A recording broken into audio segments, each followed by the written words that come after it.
Vraiment posé problème, c'est la mouche mineuse du poireau et qui est arrivée chez nous 2008-2009 par là. Et en fait, le problème de la mouche, c'est que ça crée tellement de dégâts qu'on est obligé d'éplucher énormément le poireau pour qu'il soit commercialisable.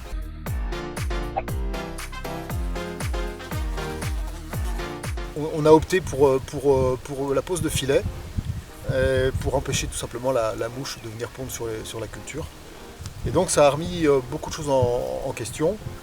Donc l'utilisation des filets nous a obligés à standardiser en fait la taille de nos planches, parce que ce sont des filets qui sont assez résistants, qui durent longtemps et donc qui ont un coût plus élevé que du fil bio.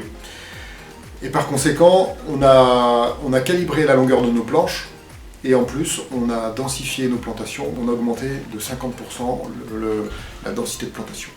On est passé de 75 cm entre lignes à 45 cm. Et ensuite on met des arceaux et puis on met le filet par-dessus, parce qu'en fait il vaut mieux éviter que le filet touche le poireau, mais c'est aussi parce qu'il est lourd et du coup ça gênerait la culture. Et donc le problème, c'est qu'une fois qu'on a mis les arceaux, alors on pose les filets autour du 15-20 septembre. Ça veut dire que les arceaux, il faut qu'on les ait posés à la même date évidemment. Et ça veut donc dire qu'il ne faut quasiment plus qu'on intervienne sur la culture après cette date-là. Et pas intervenir sur la culture, c'est-à-dire ne plus avoir besoin de désherber. Et donc pour éviter les désherbages, eh bien, on s'est dit qu'on allait pailler nos cultures. On les paille avec du rumex.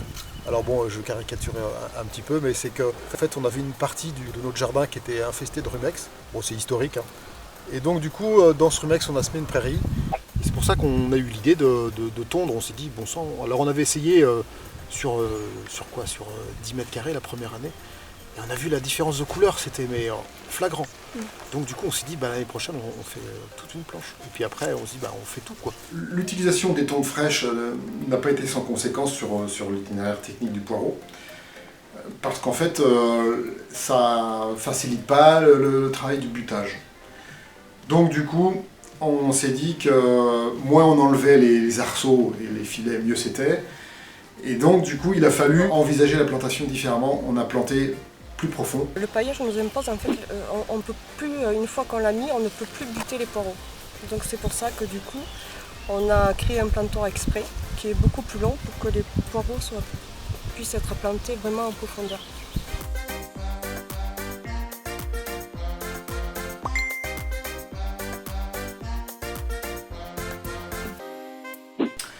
Donc avec cette nouvelle façon de travailler, le premier constat, c'est qu'on arrive à produire des poireaux de bonne qualité, malgré la présence des mouches.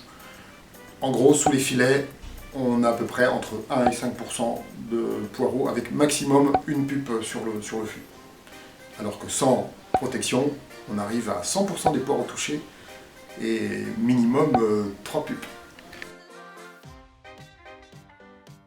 Voilà, en fait, avec le paillage nourrit le sol. Et du coup, on a doublé les rendements par planche. Donc on devait arriver avant à peu près une centaine de kilos sur une planche de 60 mètres carrés. Et maintenant, on a doublé, on a 180-200 kilos. Quoi. Le réseau Défi. Et grâce à ce réseau, en fait, on a obtenu des financements. On est une dizaine de producteurs maraîchers sur le département. Et donc là, on travaille, on met en place des engrais verts. La PABA nous a permis de travailler avec d'autres maraîchers, et c'est aussi très important parce qu'en fait on est souvent dans nos parcelles et au quotidien en fait on est isolé.